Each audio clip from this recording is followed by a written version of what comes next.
आपके आसपास स्वयंसेवक हों, कुछ सक्रिय है कुछ नहीं है, लेकिन अभी विजयादशमी के समय जो स्वयंसेवक गणवेश में इकट्ठे हुए वे 33 लाख 33 लाख स्वयंसेवक पूरे देश भर में भिन्न भिन्न स्थानों पर गणवेश में उपस्थित थे। तो लाखों स्वयंसेवक हैं। उस समय एक ही शाखा थी, नागपुर में लगने वाली मोहिते की शाखा। आज देश भर के अंदर 83,000 शाखाएं हैं, 83,000 शाखाएं। उस समय एक ही संगठन चलता था, राष्ट्रीय स्वयंसेवक संघ। आज संघ के स्वयंसेवक संघ के विचारों से प्रेरणा प्राप्त करके जो काम करते हैं, जो संगठन चलाते हैं, ऐसे 40-42 अखिल भारतीय संगठन स्वयंसेवक चला रहे। उसके अंतर्गत छोटे बड़े संगठन भी यदि जोड़ लिया जाए तो 400 से अधिक छोटे बड़े संगठन स्वयंसेवक चला रहे और सब बड़ी सफलता से चला रहे। स्वाभाविक रूप से हमारे मन में प्रश्न आता ही है, आखिर राष्ट्रीय स्वयंसेवक संघ का उद्देश्य क्या है? भाई 100 साल से चल रहा है। तो राष्ट्रीय स्वयंसेवक संघ क्या करना चाहता है, उसका उद्देश्य हम सब लोग रोज प्रार्थना में दोहराते हैं। परम वही भवन नेति नेतस्व राष्ट्रम। इस राष्ट्र की सर्वांगीण उन्नति करने के लिए राष्ट्रीय स्वयंसेवक संघ का काम पिछले 100 वर्षों से चल रहा है। तो स्वाभाविक रूप से एक दूसरा प्रश्न भी खड़ा होता है कि भाई सर्वांगीण उन्नति यदि इस देश का रहा होगा तो कैसा रहा होगा, तभी तो उसके अनुसार हम आगे बढ़ेंगे। तो हमारे देश के सुप्रसिद्ध राष्ट्र कवि हो गए मैथिली शरण गुप्त। देश की एक वैभवशाली स्थिति का वर्णन वो करते हैं। वे कहते हैं, भूलोक का गौरव, प्रकृति का पुण्य लीला स्थल कहाँ, फैला मनोहर गिर हिमालय और गंगा जल। संपूर्ण देशों से अधिक इस देश का उत्कर्ष है, उसका जो ऋषि भूमि है वह कौन? भारतवर्ष है। हाँ, वृद्ध भारतवर्ष ही संसार का सिरमौर है। ऐसा पुरातन देश कोई विश्व में क्या और है? संसार की भवभूतियों का यह प्रथम भंडार है। विनय किया नर सृष्टि का पहले यही विस्तार है। संसार को पहले हम ही ने ज्ञान दीक्षा दान की, आचार की, विज्ञान की, व्यापार की, व्यवहार। ऐसा अपना भारतवर्ष था, ऐसा अपना हिंदुस्तान था। वैसा देश फिर से बनना चाहिए, इस सपने को लेकर संघ चला है। अब इस प्रकार का राष्ट्र हमको खड़ा करना है तो हम सब युवाओं को, हम सब लोगों को राष्ट्र को भी समझना पड़ेगा। यदि हमको गणेश जी की मूर्ति बनाना है तो गणेश जी कैसे थे इसको जानना पड़ेगा ना, तभी तो हम गणेश जी की मूर्ति बना सकेंगे। राष्ट्र का निर्माण करना है तो राष्ट्र कैसा था, क्या था, उसका स्वरूप क्या था, ये हमको जानना पड़ेगा।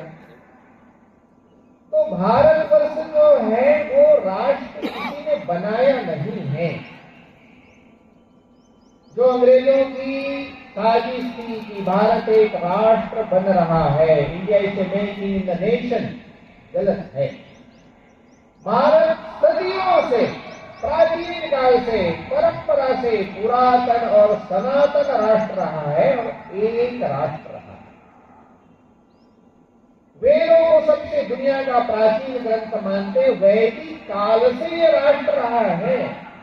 वयम राष्ट्रे जागृयाम पुरोहिता, ऐसा प्राचीन काल में ऋषि कहते थे। अपने अंग्रेज इतिहासकार लिखते हैं ना कि भारत तो अंग्रेजों के आने से राष्ट्र बन रहा है। फिर गोरखपुरी का एक शेर चलता था, सर जमीन पे हिंद में अकबा के आलम दे चिराग, काफिले आते गए हिंदुस्तान बसता गया। दुनिया के काफिले आए अलग अलग ढंग से और हिंदुस्तान बन गया, ऐसा नहीं हुआ। ये सनातन काल से बीत रहा है। तमिलनाडु के अंदर खुदाई के दौरान एक पांडुलिपि मिला, बहुत पुराना, 3500 साल से अधिक पुराना पांडुलिपि। उसमें क्या लिखा था? कश्मीर से कुमरी तक ये राष्ट्र एक राष्ट्र है। कुमरी अर्थात कन्याकुमारी। गुरु नानक देव जी पंजाब में हो गए, मुगलों के अत्याचार से त्राही भगवान की उलाहना देते हुए कहते हैं, खुरासान खसमाना किया, हिंदुस्तान डरैया, ऐसी मार पड़ी गुरु नानक, तैसी दर्द नहीं।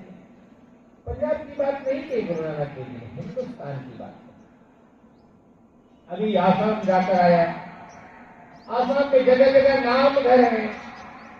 आसाम की संस्कृति का जिन्होंने संरक्षण किया, ऐसे सत्रों के अधिकारी हैं, सत्राधिकार हैं। उनके प्रमुख श्रीमद शंकर देव, माधव देव। तो श्रीमद शंकर देव ने क्या कहा? उन्होंने कहा, कोटि कोटि जन्म अंतरे जहार असी महापुण्य राशि ही कदाचित मनुष्य हुए या भारत वर्ष देश आए। देखो आसाम के थे, उन्होंने नहीं कहा काम रूप देशयासी। वे भी मानते हैं भारत एक राष्ट्र है।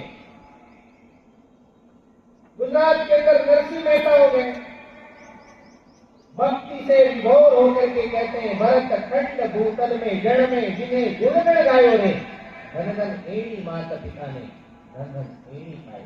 वे भी मानते हैं भारत एक राष्ट्र है। इस देश के पूज्य शंकराचार्य 4 कोनों में 4 धामों की स्थापना करते हैं। 4 धाम है, 4 मठ भी, 4 धाम। उत्तर में बद्रीनाथ, दक्षिण में रामेश्वरम, पूर्व में जगन्नाथपुरी, पश्चिम में द्वारिकापुरी।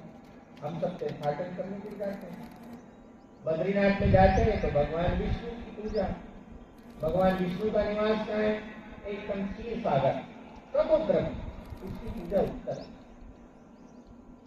रामेश्वर में जाते तो चढ़ाते, जल चढ़ाते हैं भगवान भोले शंकर का। भगवान भोले शंकर का निवास कहाँ है? एकदम कैलाश मानसरोवर उत्तर में। जिनका निवास उत्तर, उनकी पूजा दक्षिण, जिनका निवास दक्षिण, उनकी पूजा उत्तर।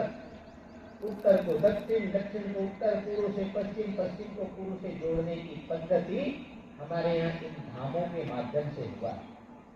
ये वर्षों से चल रहा है। ये राष्ट्र जो है वो अंग्रेजों के आने से नहीं बना, ये सनातन और पुरातन राष्ट्र है। तमिलनाडु के अंदर 1962 के आसपास चुनाव हुआ,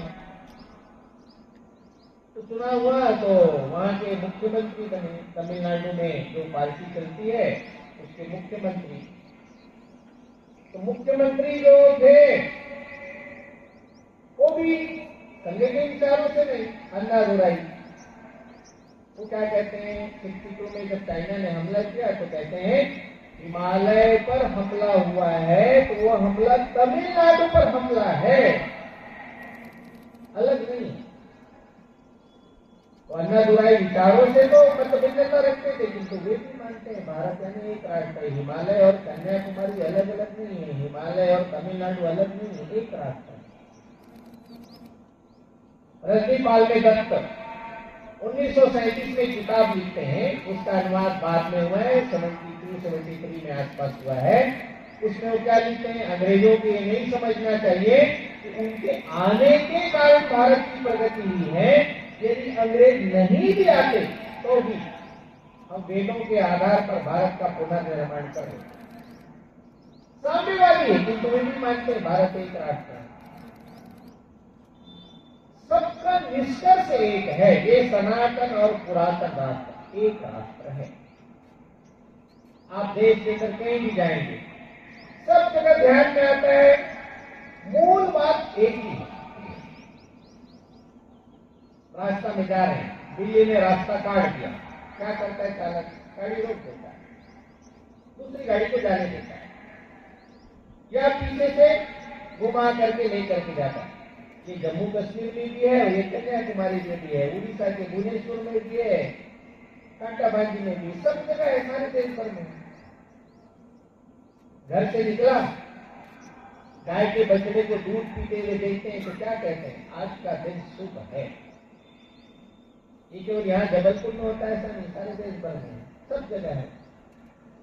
तो हर एक मामले में हम देखते हैं तो क्या ध्यान में आता है कि कहीं न कहीं एकत्व का भाव है। भारतवर्ष के अंदर कोई भी देश में कहीं भी भूभाग में चले जाइए, मकान बनाएंगे, धरती माता की पूजा करेंगे, कुआं खोलेंगे, धरती माता की पूजा करेंगे, कोई उद्योग शुरू करेंगे, धरती माता की पूजा करेंगे। चाहे कोई भी भाषा भाषी हो, कोई भी पंथ हो, कोई भी उपासना पद्धति करता है। ये क्या है? सारा देश के एकत्व का बोध देने वाला है। 2 साल पहले हरियाणा के समालखां में जनजाति बंधुओं का विराट सम्मेलन हुआ। लगभग 2000 आए थे वनवासी कल्याणाश्रम के तत्वावधान में।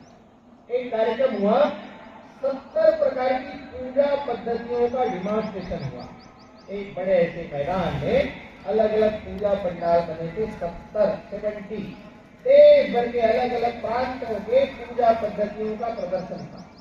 जनजाति समाज क्या ध्यान में आया? सब लोगों ने देखा, पत्रकारों ने भी देखा, सबने देखा। 5 बातें सब जगह। सब जगह दीपक था यानी अग्नि, सब जगह कलश था यानी पानी जल, धूप था। ये पंच तत्व है, जल पावक गगन समीरा, ये 5 तत्व सब जगह है। पूजा पद्धति जो अलग अलग करने वाले उनको पूछा कि पूजा करते तो भगवान से क्या मांगते हो आप लोग? तो सब ने कहा हम भगवान से यही प्रार्थना करते हैं कि सभी सुखी हो। कोई भी प्रार्थना के अंत में ये नहीं कहता, कोई भी जनजाति समाज मैं सुखी रहूं बाकी सब सुखी हो, कोई नहीं कहता। या मैं ही इस जगत में रहूं बाकी सब नष्ट हो जाए, सब कोई भी नहीं कहता। सब क्या कहते हैं? प्राणी मात्र सुखी हो, सर्वे भवन्तु सुखिनः। इस सब का स्वर एक। क्या बताता है कि भारत सनातन राष्ट्र है, पुरातन राष्ट्र है, एक राष्ट्र है। इसको आपको अच्छी तरह समझना पड़ेगा। दुनिया में कोई भी देश ऐसा नहीं जहां राष्ट्रीयता को लेकर संभ्रम है। अमेरिका में भी कोई जॉर्ज वाशिंगटन को नहीं मानेगा, अब्राहम लिंकन को नहीं मानेगा तो अमेरिका नहीं रह सकता। भारतवर्ष के अंदर राष्ट्रीयता को लेकर आज भी भ्रम है। इसको हमको ठीक से समझना पड़ेगा कि राष्ट्र का निर्माण करना है। अपना राष्ट्र एक राष्ट्र है, सनातन राष्ट्र है, पुरातन राष्ट्र है और उसकी पहचान क्या है? वो हिंदू राष्ट्र है। उसकी पहचान हिंदू। कोई भी भाषा भाषी, कोई भी उपासना पद्धति का हो, उसकी पहचान हिंदू है। राष्ट्र के नाते किराना नाम का कोई चीज मिलता नहीं है दुकान में। आप जाएंगे दुकान में पूछेंगे 100 रुपए का किराना दे दो, नहीं देगा। हाँ, किराना दुकान में आपको गुड़ मिलेगा, चाय पत्ती मिलेगा, चावल मिलेगा, दाल मिलेगा, मसाला मिलेगा। किराना नाम की कोई चीज नहीं। ऐसे ही हिंदू नाम की कोई चीज, हाँ हिंदू में सब प्रकार के लोग हैं। इस देश के अंदर जो भी उपासना पद्धति की सब है इसके अंदर। तो हिंदू कौन है? तो इस देश को अपनी मातृभूमि, पितृभूमि, कर्मभूमि, मोक्ष भूमि मानता है। इस देश के सुख में सुख का अनुभव, इस देश के दुख में दुख का अनुभव करता है। इस देश के महापुरुषों के प्रति श्रद्धा का भाव रखता है, चाहे जो भी हो, जिसने इस देश के लिए किया उसके प्रति, और इस देश की संस्कृति के प्रति सम्मान का भाव रखता है। और भी सरल भाषा में कहना हो तो भारतवर्ष की क्रिकेट टीम जीतने पर जिनको आनंद होता है वे सब इस देश में भी हिंदू हैं, चाहे उपासना पद्धति कोई भी। इस दृष्टि से भारत का विचार करना यानी हिंदू का विचार करना। भारत हिंदू राष्ट्र है, इसलिए राष्ट्रीय स्वयं सेवक संघ ने कहा कि भारत सनातन राष्ट्र, पुरातन राष्ट्र, हिंदू राष्ट्र है। इस बात को हम सब लोगों को अच्छी तरह समझने की आवश्यकता है। भारतवर्ष के अंदर जितने भी बड़े बड़े संस्थान हैं सबके बोध वाक्यों का भी विचार करें। भारत का बोध वाक्य क्या है? सत्यमेव जयते। भारतवर्ष के अंदर सर्वोच्च न्यायालय है।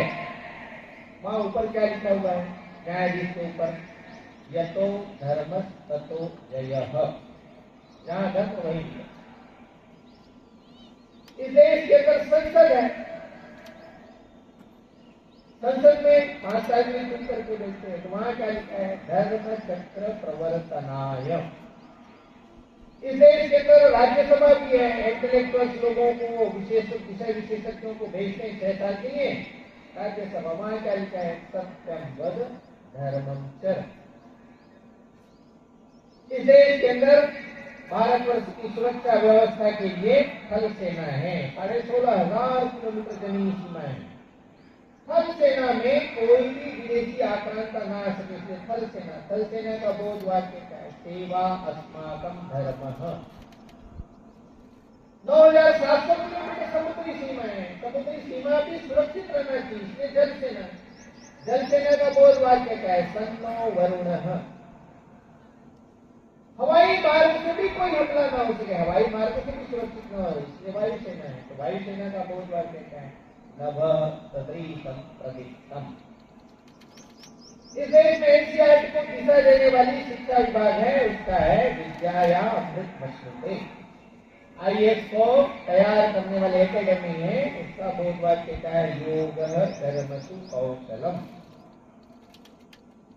सारे देश भर के तरह से बड़े बड़े संस्थान हैं, उनके सब बोध वाक्यों का विचार करेंगे तो कोई भी बोध वाक्य कोई कुरान में से नहीं, कोई बाइबिल में से नहीं है। सारे के सारे बोध वाक्य भारतीय वाङ्मय में से हैं, चाहे वो भगवद गीता हो अथवा उपनिषद हो अथवा अन्य कोई ग्रंथ हो, आरण्यक हो, ब्राह्मण, कोई भी ग्रंथ हो, भारतीय वाङ्मय में है। ये क्या बताता है भारत का चिंतन यानी हिंदू का चिंतन। हिंदू समाज सबल होगा तो देश सबल होगा, हिंदू समाज बलशाली होगा तो देश बलशाली। आपस में छोटी छोटी बातें हो सकती है, जाति प्रांत भाषा, लेकिन उससे ऊपर उठकर हम सब इस देश के हैं, इस राष्ट्र के हैं। अखिल भारतीय दृष्टि का भाव हम सब के अंदर आना चाहिए, इस समय की राष्ट्रीय आवश्यकता है। छोटी छोटी घटना होती है, हम जाति में बढ़ जाते हैं, हम प्रांत में बढ़ जाते हैं, हम भाषाओं के आधार पर संघर्ष करने लगते हैं। वास्तव में संघ के स्वयं सेवक कितने वर्षों से 100 वर्षों से उसकी साधना चल रही है। देश के अंदर एक वायुमंडल बनना चाहिए, बना भी है, किंतु उसको और गति देने की आवश्यकता आज के समय में अखिल भारतीय दृष्टि के हम लोग करें। देश का प्रश्न हम सब का प्रश्न बनेगा, देश की कहीं भी चुनौती हम सब के लिए उसका हल निकालने के बारे में हम लोग कुछ न कुछ सोचेंगे। ऐसा हमारा दृष्टिकोण बनना चाहिए, इसकी आवश्यकता है। किसी भी देश का निर्माण दुनिया के अंदर हुआ है, उसमें सबसे बड़ी भूमिका किसकी रही है युवाओं की रही।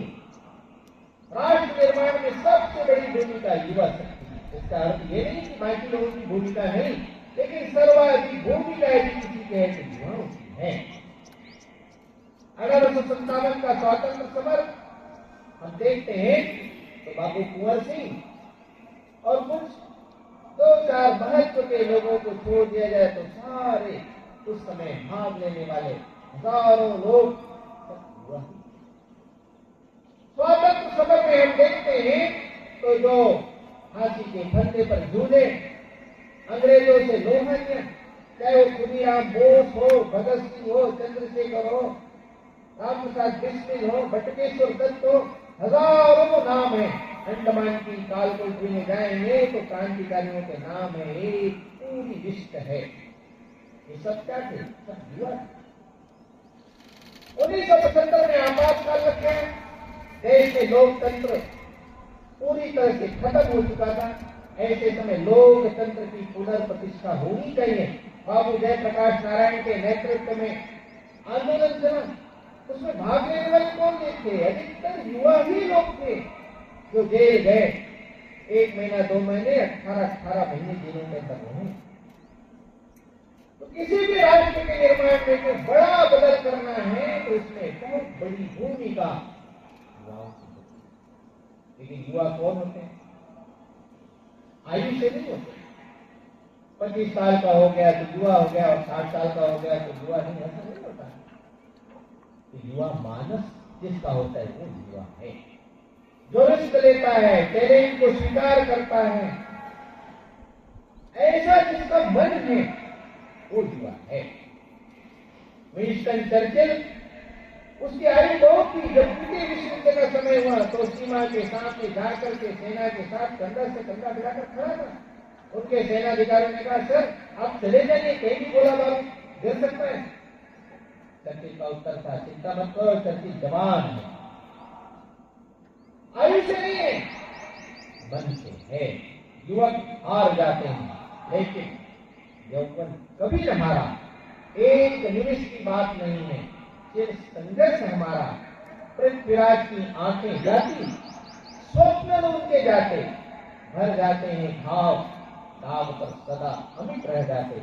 मृत में जीवन और जीवितों में ज्वाला सुलगाती, भ्रष्ट भक्त मां के मंदिर को पुनः पवित्र बनाती। इस प्रकार का भाव जिनके अंदर है वो युवा है। ऐसे युवाओं के आधार पर राष्ट्र का निर्माण होगा। ऐसे युवा को खड़ा करना है। इसके लिए देश भर के अंदर युवाओं के सम्मेलन हुए, बड़े बड़े सम्मेलन हुए। उन सम्मेलनों के आधार पर उसमें जो आए युवा, उनमें से और कुछ गहराई से संस्कार होना चाहिए। इसके लिए सीधी की योजना है, इसके लिए हम सब लोग आए हैं। तो युवा कैसा होना चाहिए?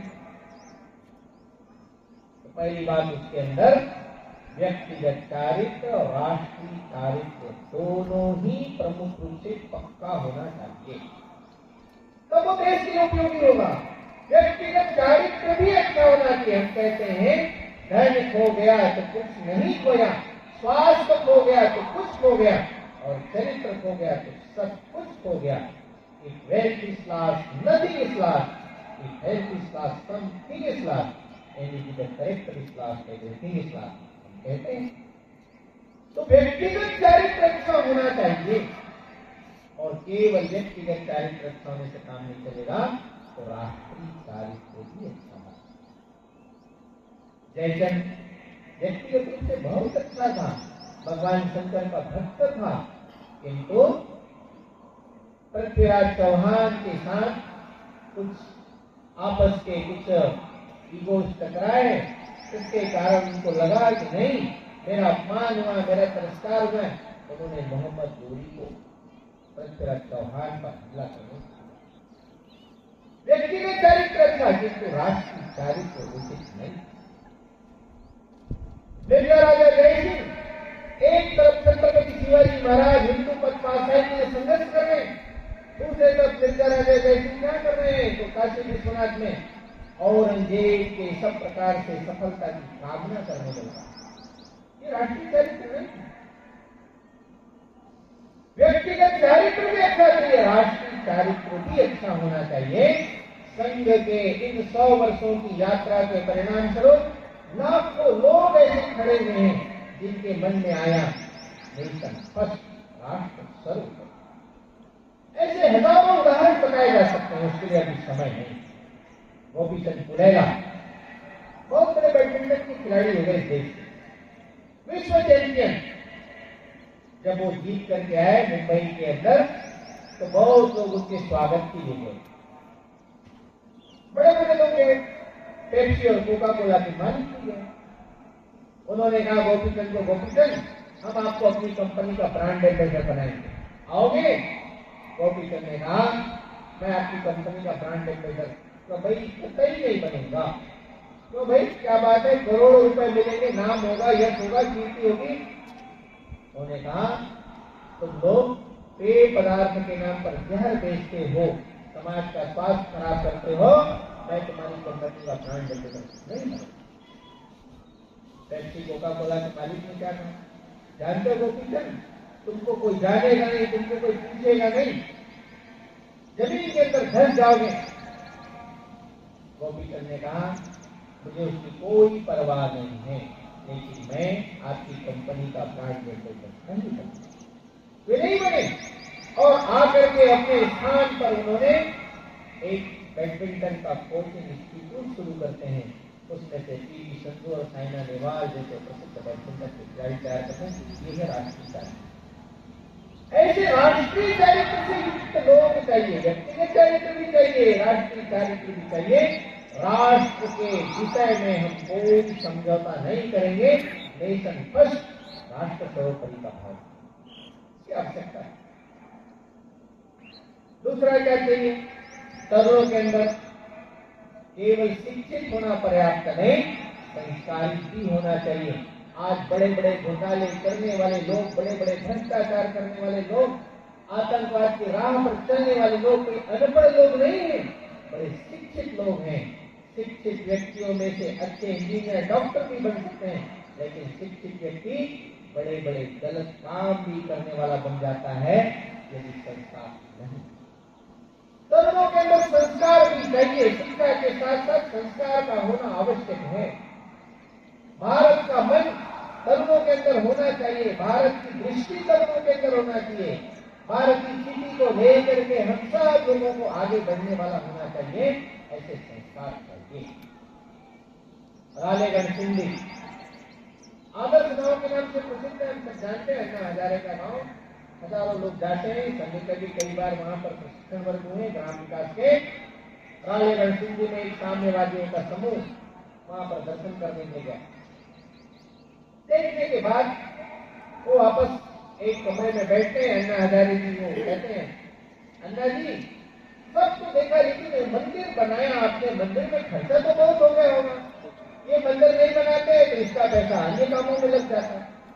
अन्ना हजारे जी कहते हैं, आप लोगों ने पूरा गांव देख लिया? बोले हाँ देख लिया। आम के बगीचे देखे? नहीं, आम का बगीचा नहीं देखा, आम का बगीचा देखा। आम का बगीचा देखने के लिए गए वो समूह के सारे सदस्य। आम का बगीचा देखते हैं, क्या ध्यान में आता है? आम फलों से लदा हुआ है, किंतु कोई तोड़ता नहीं। राहगीर भी आम को तोड़ सकता है, लेकिन कोई तोड़ता नहीं। आम बिल्कुल लदा हुआ फलों से ऐसे देख कर क्या है, उनको बड़ा आश्चर्य हुआ कि कोई आम के फल को तोड़ता क्यों नहीं। अन्ना हजारे जी ने पूछा, देखा आपका बगीचा? हाँ, कुछ खास बात क्या नहीं। ध्यान में एक बात आई कि आम फलों से लदा है, किंतु कोई तोड़ता नहीं है। अन्ना हजारे जी ने कहा, आपके पहले प्रश्न का उत्तर है कि मंदिर में इतना खर्च क्यों किया। मंदिर में खर्च होने के कारण लोगों के अंदर ये संस्कार विकसित हुआ है कि कोई भी फल बिना पूछे तोड़ना नहीं, चोरी नहीं करना। ये संस्कार हुआ इस मंदिर के कारण, तब उन लोगों को ध्यान में आया संस्कार कितना महत्वपूर्ण है। ऐसे युवकों के अंदर संस्कार भी चाहिए, युवकों के अंदर संवेदना भी चाहिए। कोई भी युवक यदि संवेदनशील नहीं है तो देश और समाज के लिए कोई रोल प्ले नहीं कर सकता, कोई भूमिका का निर्वाह नहीं कर सकता। इसलिए संवेदनशीलता मन के अंदर चाहिए, भाव ऐसा चाहिए। स्वामी विवेकानंद जी के गुरु थे गिरीश चंद्र घोष। स्वामी विवेकानंद जी एक दिन वेदांत की कक्षा ले रहे थे कलकत्ता के अंदर। गिरीश चंद्र घोष आकर कहते हैं, नरेंद्र एक बोला करते थे, स्वामी विवेकानंद नहीं बोलते थे। विदेश भ्रमण करके आए थे स्वामी विवेकानंद जी, उनका बड़ा नाम था। उन्होंने कहा, गिरीश चंद्र घोष, नरेंद्र मैं एक मोहल्ले से आ रहा हूँ, एक विधवा महिला विलाप कर रही थी, क्या उसके दुखों को दूर करने के लिए तुम्हारे वेदांत में कोई व्यवस्था है? फिर दूसरा प्रश्न किया, रास्ते में आते आते एक छोटा सा बालक भूख से बिलबिला रहा था, उसकी भूख को, उसकी क्षुधा को तृप्त करने के लिए तुम्हारे वेदांत में कोई व्यवस्था है? ऐसे और चार प्रश्न पूछा। नरेंद्र वहां खड़ा ही नहीं हो सका, वो एक बाजू के कमरे में गया, कमरे को बंद करके कहाड़ मार करके रोने लगा। गिरीश चंद्र घोष कहते हैं, मैं स्वामी विवेकानंद जी का इसलिए सम्मान नहीं करता कि बहुत बड़े वक्ता हैं, बड़े प्रसिद्ध सन्यासी, मैं उनका सम्मान इसलिए करता हूँ, उनके अंदर एक संवेदनशील होता है, वो हर समय जागृत रहता है, और केवल जागृत नहीं तो संवेदना के कारण लोगों के दुखों को दूर करने के लिए प्रयत्नशील होते हैं, इसलिए मैं उनका सम्मान करता हूँ। भारतवर्ष के अंदर संघ के 100 वर्षों की यात्रा के परिणाम स्वरूप लाखों युवकों के अंदर संवेदना जागृत हुई है, और समाज जीवन में कभी भी संकट आया, स्वयं से अग्रिम पंक्ति में खड़ा होकर उस संवेदनशीलता का परिचय किया। अभी अभी कोरोना हुआ, 5 साल 4 साल पहले सारा देश इससे पीड़ित था, भारत भी इससे प्रभावित हम सब जानते हैं, पड़ोसी रिश्तेदार भी काम नहीं आए। ऐसे समय संघ के स्वयंसेवक उस संवेदना के भाव से समाज की सेवा के तत्पर। केवल एक घटना का उल्लेख करता हूं। मेरा उन दिनों केंद्र पटना में हुआ करता, ऑनलाइन बैठक, झारखंड प्रांत, वहां एक डाल्टनगंज नामक स्थान है, आजकल पलामू कहते हैं इसको। वहां के एक उद्यमी ऑनलाइन बैठक में कहता है, मैं आरएसएस को प्रणाम करना चाहता हूं, आरएसएस का अभिनंदन करना चाहता हूं। मैंने पूछा क्यों, क्या बात हो गई? उन्होंने कहा कि देखो, थाने में हमारे 2 रिश्तेदार रहते हैं, एक 84 की आयु, एक 79, दादा दादी, तबियत खराब होगी दादाजी की, पास में कोई नहीं। उन्होंने सूचना भेजी। कहाँ सूचना भेजी? उनका एक बेटी और सामान मस्कट विदेश में, एक बेटी और सामान कहाँ, अहमदाबाद, दोनों के पास सूचना भेजी, लेकिन कोई विमान नहीं, कोई ट्रेन नहीं, आए तो आए कैसे? पड़ोस के लोगों को लगता था कि भाई कोरोना हुआ होगा तो कैसे जाए, कोरोना है तो हमको भी कोरोना हो जाएगा, कोई जाते नहीं थे। 4 दिन बाद उसकी मृत्यु हो गई, 84 वर्षीय। फिर से सूचना भेजी। आने के लिए कुछ साधन तय होना है, पास पड़ोस को जाने की स्थिति में डर के कारण क्या करना? उन्होंने राष्ट्रीय स्वयंसेवक संघ को सूचना दी, विदेश विभाग के कार्यालय को, वहां से सूचना आई। थाने में 4 कार्यकर्ता पीपीई किट पहनकर वो बताए हुए पते ठिकाने पर गए, उसका विधि विधान से अंतिम संस्कार करवाया और माता जी जो 79 की थी उनको गाड़ी की व्यवस्था करके अहमदाबाद दूसरे बेटी और दामाद के पास भेजने की व्यवस्था की। बताते बताते उस समय रो पड़ता है, जब मेरे पड़ोसी काम नहीं आए, रिश्तेदार काम नहीं आए, तब संघ के स्वयंसेवक काम आए, इसलिए मैं आरएसएस को प्रणाम करता हूं। इस संवेदना का भाव युवक के अंदर चाहिए, वही संवेदना का भाव उसको समाज के लिए सेवा करने के लिए, समाज के दुखों को दूर करने के लिए अग्रसित कर सकता है। यह संवेदनशील हृदय है हमारे अंदर। और संवेदना व्यक्तिगत राष्ट्रीय साहित्य संस्कार के इसके साथ साथ अनुशासन भी चाहिए। जीवन में संयम नहीं, युवकों के अंदर जोश तो है, उमंग तो है, किंतु संयम भी चाहिए। कब बोलना, कितना बोलना, कैसे बोलना, वाणी का अनुशासन चाहिए, कृति का अनुशासन चाहिए, कई बातों का अनुशासन जीवन के अंदर चाहिए, संयम जीवन के अंदर चाहिए। तब जा करके हमारी भूमिका राष्ट्र निर्माण में हो सकती है। ऐसे हम सब लोग बनेंगे, शाखा में आते आते इसकी आवश्यकता है। हम सबके मन के अंदर ये सब होने के बावजूद एक संकल्प की शक्ति है, छोटे छोटे संकल्प। राष्ट्रीय स्वयंसेवक संघ 100 वर्षों की यात्रा पूरी कर सका। उनके डॉक्टर जी के पास में क्या था?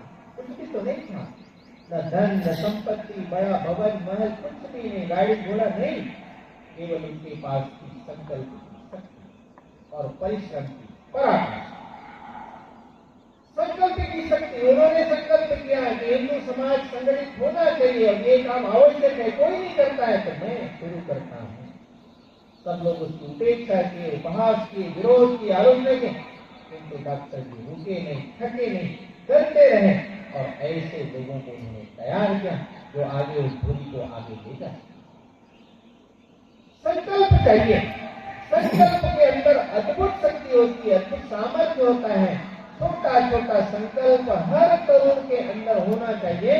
उस संकल्प छोटा हो बड़ा हो प्रश्न नहीं, किंतु उस संकल्प को लेकर आगे बढ़ना चाहिए। यमुना कहती कृष्ण कहाँ है, सरयू कहती राम कहाँ है, व्यतीत गंडकी पूछ रही है, चंद्रगुप्त बलराम कहाँ है, अर्जुन का गांडीव किधर है, कहाँ भीम की गदा खो गई, जिस कोने में पांचजन्य है, कहाँ विश्व की शक्ति सो गई। अगणित सीताएं अपरित है, महावीर जिसको पहचानो, अपमानित घटनाएं कितनी, समर शीर्ष को संधानो, अलग क्षेत्र को धूल चढ़ाने वाले पौरुष, फिर से जागो, क्षत्रिय विक्रम के गावो, कनक पुत्र के निश्चय। एक निश्चय करके आगे बढ़ने की आवश्यकता है। छोटे छोटे संकल्प यहीं पर महाकोशल प्रांत के अंदर, रीवा जिले के अंदर डभौरा नामा के स्थान, उसमें भूलभुट नाम का गांव, दीनानाथ कौल, एक जनजाति समाज का, घर में बच्चे नहीं, संतान नहीं, उसकी अर्धांगिनी नंदी देवी दोनों के साथ मिलकर 6,000-7,000 पौधे लगाते हैं, उसका रक्षण करते हैं। पर्यावरण पर भाषण तो हो सकता है, लेकिन पर्यावरण का प्रत्यक्ष काम करना है तो दीनानाथ पॉल हमारे प्रेरणा के केंद्र बनने चाहिए। बिहार के अंदर संजीव दिल्ली के अंदर काम करते थे, बड़ी कंपनी में काम करते थे, एग्जीक्यूटिव डायरेक्टर थे। बिहार में खगड़िया नामक जिला है, उसकी एकमात्र बहन विवाह हो गया, घर परिवार अच्छा था, उनके सासू माँ का निधन हो गया। दुख जताने, संवेदना व्यक्त करने के आए थे। बड़ा भोज का कार्यक्रम हुआ उस गांव में, परबत्ता गांव में भोज का कार्यक्रम हुआ तो पत्तलों से ढेर गाड़ी साइकिल वगैरह भी लग गया। उन पत्तलों में से जूठन उठाकर जो लोग जाति के लोग थे वे खा रहे थे। संजीव ने देखा, उसका हृदय एकदम रो पड़ा। हमारे ऐसे समाज की स्थिति है, जूठे पत्तलों में से जो बचे हुए सब्जी है और चावल है उसको बिल्कुल भी समाज के लोग खा रहे हैं। लागत है ऐसी नौकरी करने से क्या फायदा है? रात भर सो नहीं सकते, सुबह फिर उसी स्थान पर जाकर देखता है तो क्या ध्यान में आता है कि छोटे छोटे लोग समाज के जो बच्चे गौ जाति के वो कुत्तों से संघर्ष कर रहे हैं पत्तल को लेने के लिए। ये देख करके तो वो अपने आप को रोक नहीं पाया, उसने तय कर लिया ऐसी अब नौकरी मुझे नहीं करना है, इसी समाज के लिए अपना जीवन लगाना है। वे रिजाइन करते हैं, उनके घर वाले बोलते हैं अरे इतनी बड़ी नौकरी, इतना तनख्वाह तो मत छोड़ो, और नहीं मुझे नहीं करनी ऐसी नौकरी, समाज की दुर्दशा देख करके मेरा मन द्रवित हो गया है, मैं इसके लिए काम करूँ। लोग जाति के बच्चों के लिए उन्होंने शिक्षण केंद्र शुरू किया। गाँव के लोगों ने कहा, परबत्ता गाँव के लोगों ने, इतने उनके समाज का व्यक्ति ऐसे लोग के बच्चों को पढ़ाता है, क्या कहेगा समाज, फंसेगा। उन्होंने अपना स्थान बदल दिया, नया गांव, वहां पर उसने शिक्षण केंद्र शुरू किया। एक शिक्षा अधिकारी को दया आ गई, उन्होंने एक भवन उसको दे दिया। माता पिता का बहुत आग्रह था विवाह करना चाहिए, उन्होंने कहा विवाह करूंगा, लेकिन वो होने वाली पत्नी क्या मेरे साथ यहाँ रहेगी? यदि वो रहने के लिए तैयार हो तो मैं विवाह करने के लिए तैयार हूँ। विवाह हो गया, बच्चे भी हो गए, पत्नी का आग्रह बढ़ गया कि बच्चों को पढ़ाना है कि हम लोगों को दिल्ली चलना चाहिए। संजीव ने कहा मैं इन सैकड़ों बच्चों को छोड़कर एक बच्चे के लिए दिल्ली नहीं जा सकता, आपको जाना है तो आप जाओ, मैं व्यवस्था करता हूँ, लेकिन मैं तो दिल्ली के बीच में काम करूंगा। ये संवेदनशीलता है, तब समाज के अंदर परिवर्तन होगा, तब समरस समाज बनेगा। कोई पर्यावरण का काम है, कोई समरसता का काम है, ऐसे अनेक कामों में हमको लगना पड़ेगा। नागालैंड गया था, नागालैंड में टेंशन जमीन, वहां की भाषा और है, और भाषा माध्यम अंग्रेजी है, किंतु वहां पर पति पत्नी उनका बेटा बेटी हिंदी के लिए काम करें, राष्ट्रभाषा हिंदी की। आप कल्पना कर सकते हैं, अंग्रेजी माध्यम वहां है और भाषा वहां की है, फिर भी हिंदी के लिए काम कर रहे हैं। लोग उनकी उपेक्षा करते हैं, उपहास करते हैं, विरोध करते हैं, कहते हैं कि भाई यहाँ नागालैंड के अंदर तुम हिंदी उसको बता। हाँ, उन्होंने कहा ये राष्ट्रभाषा, मैं इसके लिए काम करूंगा। और अभी 2018 में इनकी तपस्या को लेकर भारत सरकार ने उसको पद्म श्री अवार्ड दिया। मेघालय गया था, मेघालय में गांव में जाना हुआ था, पूरा नामक स्थान, वहां पर पास में गांव है, अरनव हाजोंग। हाजोंग भाषा मृत प्राय हो गई थी, उनके मन में आया कि भाषा मर जाएगी तो हमारी आइडेंटिटी खत्म हो जाएगी, भाषा जीवित रहना चाहिए। इस भाषा को जीवित रखने के लिए उन्होंने पत्रिका प्रकाशन शुरू किया, व्यावसायिक पत्रिका नहीं, भाषा को जीवित रखने के लिए अपने खर्चे स्टेशनरी चलाते, उसमें से पैसा बचाकर मासिक रूप से पत्रिका निकालते। ऐसे छोटे छोटे संकल्प। बंगाल के अंदर कूचबिहार नामक स्थान, एक विनय दास नामक कार्यकर्ता 10,000 फलदार पेड़ लगाता है एक शहर के अंदर, और इतना नहीं तो एम्बुलेंस चलाते हैं। आदमी के लिए तो एम्बुलेंस है, जानवरों के लिए भी यदा कदा एम्बुलेंस है, किंतु पेड़ पौधों के एम्बुलेंस चलाना ये संवेदनशीलता का ही परिचय है। ऐसे छोटे छोटे संकल्प हम सब लोगों को लेना पड़ेगा। इस सबके छोटे छोटे संकल्पों से ही बड़ा संकल्प बनेगा, उसी से राष्ट्र का निर्माण होने वाला है। मुझे लगता है कि हम सब 3 दिन इस शिविर में रहकर अनेक प्रकार के हमने ग्रहण किए होंगे, अनेक प्रकार की स्पष्टता हुई होगी। आने वाले समय के अंदर अपने कार्य क्षेत्र में जाकर हम अपने स्थानों पर संगति शाखा जो व्यक्ति निर्माण का केंद्र है उसको ठीक प्रकार से चलाएंगे और गांव के अंदर, मंडलों के अंदर, बस्तियों के अंदर शाखाओं का एक बड़ा जाल हम सब खड़ा कर सकेंगे। मुझे लगता है कि भगवान का कार्य, ईश्वरीय कार्य है। हमारी जो तरुणाई है इस काम में लगना चाहिए, इसकी आवश्यकता है। अंत दिनकर की पंक्तियों को बोलते मैं अपनी बात पूरी करता हूँ। लोहे के पेड़ हरे हैं, तू गीत प्रेम के गाता चल, नम होगी यह मिट्टी जरूर, आंसू के कण बरसाता है। सिसकियों और चित्कारों से चाहे जितना भी हो आकाश भरा, कंकालों का हो ढेर, खप्परों से चाहे हो पटी भरा, आशा के स्वर का भार, लेकिन पवन को लेना ही होगा। जीवित सपनों के लिए मार्ग मुर्दों को देना ही होगा। हमारे सपने जीवित हैं तो मुर्दों को भी मार्ग देने के लिए विवश होना पड़ेगा। ऐसे अपने सपने इस राष्ट्र निर्माण के लेकर के हम सब जाएं। इतना ही निवेदन करते हुए आप सब लोगों इस कार्यक्रम में भाग लिए, उसके लिए आप सब बंधु भजनों का बहुत बहुत धन्यवाद करते हैं। विराम।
सभी आगंतुक बंधुओं से आग्रह है कि चाय बिस्कुट की व्यवस्था है।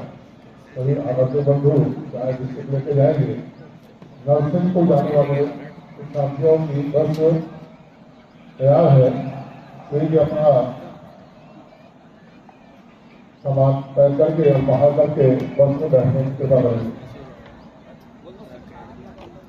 और शिक्षार्थियों की अंदर व्यवस्था है बाहर की, शिक्षार्थी शीघ्र बाहर लेकर के तैयार रहेंगे प्रस्थान करने के लिए।